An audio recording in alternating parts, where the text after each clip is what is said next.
நெல்லையில் அல்வாவுக்கு உலக புகழ்பெற்ற சாந்தி ஸ்வீட்ஸ் பெயரிலேயே போலி கடைகளை நடத்தி தரமற்ற மற்றும் கலப்பட அல்வாவை விற்பனை செய்த 6 கடைகளுக்கு உணவு பாதுகாப்பு துறையினர் அதிரடியாக சீல் வைத்தனர்.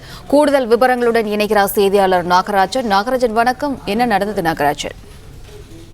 நெல்லையை பொறுத்தவரைக்கும் உலக புகழ்பெற்றது அல்வா. அதுவும் நெல்லை மாவட்டத்தில் அது அடையாளமாக தற்போது இருந்து வருகிறது.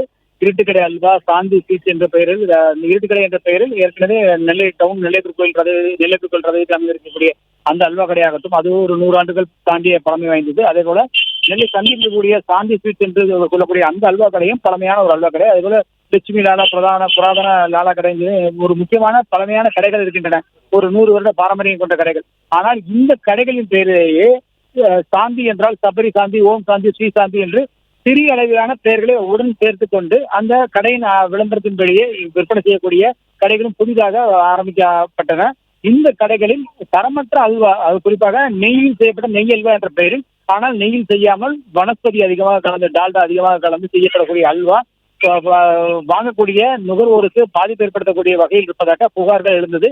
இதன் அடிப்படையில் தான் இன்று நெல்லை மாவட்டத்தின் உணவு பாதுகாப்புத்துறை அதிகாரிகள் திடீர் அதிரடி சோதனை என்று மேற்கொண்டார்கள். அது நெல்லை சந்திப்பில் மட்டுமல்லாது நெல்லை சந்திப்பு டவுன் 2 பகுதிகளும். ஏனென்றால் சபரிமலை சீசனை முன்னிட்டு தமிழகம் மட்டுமின்றி மற்ற மாநிலங்களில் இருந்து கூட பக்தர்கள் அதிகமாக வருவார்கள். அவர்கள் நெல்லை வந்துதான் அவர்கள் சபரிமலை செல்லக்கூடிய போக்குவரத்து பாதை அமைந்திருக்கிறது. அதன் காரணமாக இங்கு வரும் பொழுது அவர்கள் பிரதானமான இந்த அல்வா இனிப்பை வாங்கி செல்வது வழக்கம். ஆனா அந்த பண்டம் தரமற்றதாக இருப்பதாக போராடுவதை அடுத்து தற்பொழுது உணவு பாதுகாப்புத்துறை அதிகாரிகள் திடீர் சோதனை எடுத்து தற்பொழுது 6 கடைகளுக்கு சீல் வைத்திருக்கிறார்கள். அதே போல 1 டன் வரைக்கும் தற்போது அல்வாக்களை பறிமுதல் செய்திருப்பதாக உணவு அதிகாரிகள் தெரிவித்திருக்கிறார்கள்.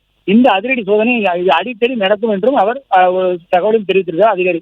எனவே இது போன்ற விஷயங்கள் பொதுமக்களை, நுகர்வோரை பாதிப்பது மட்டுமின்றி ஊரின் பெயரையும், நெல்லை என்றால் அல்வா என்றால் அந்த அல்வாவின் அடையாளத்தை கொடுக்கக்கூடிய அந்த ஊரின் பெயரை கெடுக்கும் வகையில் இருப்பதாக பொதுமக்கள் புகார் கூறிய நிலையில் தான் தற்போது இந்த அதிரடி நடவடிக்கை நடந்திருக்கிறது.